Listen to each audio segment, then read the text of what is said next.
संगीतकार नौशाद। नौशाद अली 1919 से 2006 एक प्रसिद्ध बॉलीवुड संगीतकार थे। 1937 में वे काम की तलाश में मुंबई आए। उनका संगीत भारतीय फिल्म उद्योग में एक महान खजाना माना जाता है। शाहजहां, दिल लगी, दिलारी, अनमोल घड़ी, मुगल-ए-आजम, बैजू बावरा, अंदाज, आन अमर, दास्तान आदि फिल्मों के दिल को छू लेने वाले संगीत और गीतों को उपमहाद्वीप के लोग शायद कभी नहीं भूल पाएंगे। 66 फिल्मों में अपने संगीत का जादू बिखेरने वाले महान संगीतकार की अंतिम फिल्म अकबर खान की ताजमहल थी और उनके संगीत की सराहना करते हुए भारत के प्रधानमंत्री मनमोहन सिंह ने उन्हें प्रशंसा पत्र भी दिया था। उन्हें दादा साहब फाल्के पुरस्कार और संगीत अकादमी पुरस्कार से सम्मानित किया गया। सरकार ने उन्हें पद्म भूषण से भी सम्मानित किया। 1960 की बेहतरीन फिल्म मुगल-ए-आजम का मनमोहक संगीत आज भी उतना ही लोकप्रिय है जितना फिल्म रिलीज होने के समय था और आज की पीढ़ी आज भी इसके गाने सुनती और गुनगुनाती है। हालांकि फिल्म के संगीतकार नौशाद ने सबसे पहले संगीत तैयार किया था, इसके लिए मना कर दिया गया। कहा जाता है कि जब मुगल-ए-आजम के निर्देशक के आसिफ नौशाद से मिलने उनके घर गए थे तब वे हारमोनियम पर धुन बना रहे थे। उस समय आसिफ ने हारमोनियम पर 50,000 रुपए के नोटों का बंडल फेंका, जिससे नौशाद भड़क गए, नाराज हो गए और नोटों का बंडल लौटाते हुए कहा, ऐसा उन लोगों के लिए कीजिए जो बिना एडवांस के फिल्मों में संगीत नहीं देते। मैं आपकी फिल्म में संगीत नहीं दूंगा। बाद में के आसिफ ने विनती की, लेकिन नौशाद उन्होंने न केवल फिल्म के लिए संगीत उपलब्ध कराने पर सहमति जताई बल्कि इसके लिए एक पैसा भी नहीं लिया। नौशाद का जन्म 25 दिसंबर 1919 को लखनऊ के एक मध्यम वर्गीय मुस्लिम परिवार में हुआ था।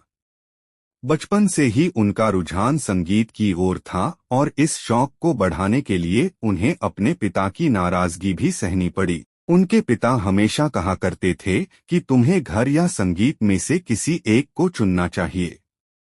इसी बीच लखनऊ में एक नाटक कंपनी आई और नौशाद ने आखिरकार हिम्मत जुटाकर अपने पिता से कहा, आपका घर खुशहाल हो और मेरा भी घर खुशहाल हो। उसके बाद वह घर छोड़कर इस नाटक कंपनी में शामिल हो गए और इसके साथ जयपुर, जोधपुर, बरेली और गुजरात जैसे प्रमुख शहरों में दौरे करते रहे। नौशाद के बचपन का एक बड़ा रोचक किस्सा है। लखनऊ में भोंदू एंड सन्स नाम की एक वाद्य यंत्र की दुकान थी जिसे संगीत के शौकीन नौशाद हसरत भरी निगाहों से देखा करते थे। एक बार दुकान के मालिक ने उनसे पूछा कि क्या तुम यहीं हो? वे खड़े क्यों रहते हैं? नौशाद ने कहा कि वह उनकी दुकान में काम करना चाहते हैं। नौशाद का इरादा था कि इस बहाने वह संगीत वाद्ययंत्रों पर अभ्यास कर सकेगा। एक दिन दुकान के मालिक ने उन्हें अभ्यास करते हुए देखा और वाद्ययंत्रों को गंदा करने के लिए डांटा, लेकिन बाद में उन्हें एहसास हुआ कि नौशाद बहुत सुंदर धुनें बजा रहे थे, जिसके बाद उन्होंने न केवल उन्हें संगीत वाद्ययंत्र उपहार में दिए बल्कि उनके लिए संगीत सीखने की व्यवस्था भी की। 1937 में नौशाद एक दोस्त से 25 रुपए उधार लेकर संगीतकार बनने का सपना लेकर मुंबई आए, लेकिन यहां पहुंचने पर उन्हें कठिनाइयों का सामना करना पड़ा। यहां तक कि उन्हें कई रातें फुटपाथ पर भी गुजारनी पड़ी। इसी दौरान उनकी मुलाकात फिल्म निर्माता और निर्देशक ए.आर. कारदार से हुई। उनकी सिफारिश पर नौशाद को संगीतकार हुसैन खान के घर पर 40 रुपए प्रति माह पर पियानो बजाने की नौकरी मिल गई। इसके बाद उन्होंने संगीतकार खेमचंद्र प्रकाश के सहायक के तौर पर भी काम किया। बतौर संगीतकार नौशाद को पहली बार 1940 में फिल्म प्रेमनगर में 100 रुपए महीने पर काम करने का मौका मिला। उनके संगीत का इस्तेमाल फिल्म प्रेमनगर में किया गया। 1944 में रिलीज हुई फिल्म रतन में अंखियां मल्ला के जाया भरमा के चले नहीं जाना गाने की सफलता के बाद नौशाद ने 25,000 रुपए बतौर मेहनताना लेना शुरू कर दिया और उसके बाद उन्होंने कभी पीछे मुड़कर नहीं देखा। इसके बाद वे लगातार बेहतरीन संगीत देते रहे, फिल्मों में काम किया और उनकी लोकप्रियता बढ़ती गई। नौशाद ने अपने 6 दशक के फिल्मी करियर में करीब 70 फिल्मों में संगीत दिया है। इस लंबे सफर में उन्होंने सबसे ज्यादा फिल्में गीतकार शकील बदायूनी के साथ की हैं और दोनों की जोड़ी हमेशा सुपरहिट रही है। नौशाद के पसंदीदा गायक के तौर पर मोहम्मद रफ़ी का नाम सबसे ऊपर आता है। शकील बदायूनी और मोहम्मद रफ़ी के अलावा उन्होंने लता मंगेशकर, सोराया, उमा देवी और गीतकार मजरूह सुल्तानपुरी को भी फिल्म इंडस्ट्री में शोहरत दिलाने में अहम भूमिका निभाई है। नौशाद के संगीत वाली प्रसिद्ध फिल्मों में प्रेम नगर, बीजू बावरा, आन, बाबुल, रतन, शाहजहां, दलाली, दीदार, दर्द अंदाज, अमर, मदर इंडिया, उड़न खटोला, कोहिनूर, मुगले आजम, पालकी और मेरे महबूब कबूल शामिल हैं।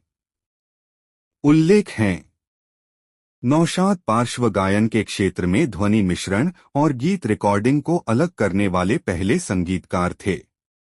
वे फिल्म संगीत में अकॉर्डियन का उपयोग करने वाले भी पहले संगीतकार थे।